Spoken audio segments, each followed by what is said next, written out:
Well, we go now to day 6 of testimony in the murder trial of a man accused of killing an East Point teenager and then dumping her body. 25-year-old Jaylin Brazier is charged with second-degree murder and tampering with evidence in connection with the death of his step-cousin, Zion Foster. Today, the jury heard from a phone extraction expert, a forensic analyst, a forensic pathologist, and a cell phone and computer analyst. 7 News Detroit reporter Darren Cunningham was in court. He joins us with the takeaways from today's testimony. The bulk of today's testimony focused on what may have led to Zion Foster's death. The prosecution questioned a forensic pathologist who examined Zion's medical records. My baseline conclusion is that her cause of death is unknown.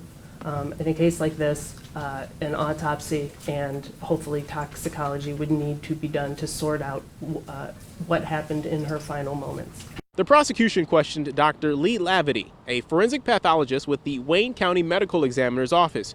She was tasked with studying several years' worth of Zion Foster's medical records, as well as Jaylin Brazier's accounts of what happened the night of January 4th, including their alleged activities and what he told investigators he observed about her. The conditions that could have resulted in her death, like the asthma, the circumstances that were described did not fit. If she was having a cardiac event, she would have been experiencing palpitations, chest pain. That was not in the circumstances.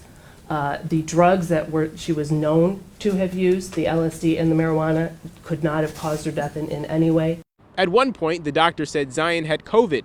The defense asked her a series of questions about whether a previous diagnosis of COVID paired with any heart ailment could have triggered her death. Some individuals had heart issues that were caused by COVID-19, correct? Yes. Okay. And you're not in a position to rule out whether or not COVID-19 could have been a contributing factor in somebody who already has a pre-existing cardiovascular issues. In order for that to be an option, you would still have to be COVID positive and have documented signs and symptoms. Another detective took the stand testifying about Brazier's internet search history, including porn sites that included the words step-cousin. In Detroit, Darren Cunningham, 7 News Detroit.